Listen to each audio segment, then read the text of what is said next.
When the king of Babylon built a giant golden statue, he ordered everyone to bow down to it.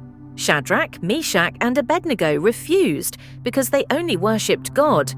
The king became furious and threw them into a fiery furnace that was made 7 times hotter than usual.